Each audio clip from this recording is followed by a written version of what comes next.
ಈ ಸ್ಥಳದಲ್ಲಿ ಶ್ರೀ ಪಿರಿಯಾಪಟ್ಟಣದಮ್ಮ ನೂತನ ದೇವಸ್ಥಾನವನ್ನು ನಿರ್ಮಿಸೋಣವೆಂದು ಪ್ರಾಥಮಿಕವಾಗಿ ಪೂಜೆಯನ್ನು ಮಾಡಿ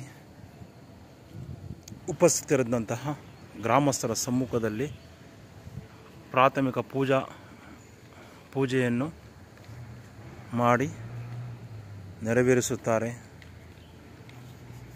ಪ್ರಸ್ತುತ ಗ್ರಾಮಸ್ಥರೆಲ್ಲರ ಸಹಕಾರ ಮತ್ತು ಶ್ರೀಯುತ ಆರ್ ಪ್ರಭಾಕರ್ರವರ ನೇತೃತ್ವದಲ್ಲಿ ಶ್ರೀ ಪಿರಿಯಾಪಟ್ಟಣದಮ್ಮ ನೂತನ ದೇವಸ್ಥಾನ ನಿರ್ಮಾಣವಾಗಿರುತ್ತದೆ. ಧನ್ಯೋಸ್ಮಿ ತಾಯಿ, ಧನ್ಯೋಸ್ಮಿ. ಈ ದಿನ 10ನೇ ಸುತ್ತಿನ ಪಾದಯಾತ್ರೆಯ ಸವಿನೆನಪಿಗಾಗಿ ಶ್ರೀ ಪಿರಿಯಾಪಟ್ಟಣದಮ್ಮ ಮೂಲ ದೇವಸ್ಥಾನದ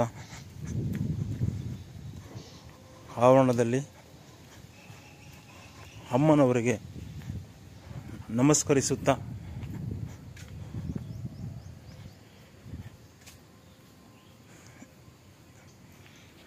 ಎಂದಿನಂತೆ ವಾಡಿಕೆಯಂತೆ 21 ಬಾರಿ ಘಂಟಾನಾದ.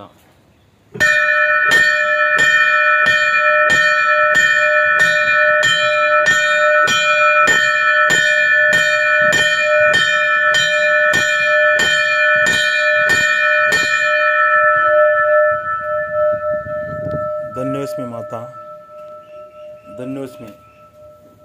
ಅಮ್ಮನವರ ಆಶೀರ್ವಾದಗಳೊಂದಿಗೆ ಪಾದಯಾತ್ರೆಯನ್ನು ಕೈಗೊಂಡು ನಾ ಕಂಡಂತೆ ಶ್ರೀ ಪಿಪಿಡಿ ಕ್ಷೇತ್ರದ ಇತಿಹಾಸವನ್ನು ಅಮ್ಮನವರ ಸಮ್ಮುಖದಲ್ಲಿ ತಿಳಿಸುತ್ತಿದ್ದೇನೆ. ಧನ್ಯೋಸ್ಮಿ ಮಾತಾ, ಧನ್ಯೋಸ್ಮಿ.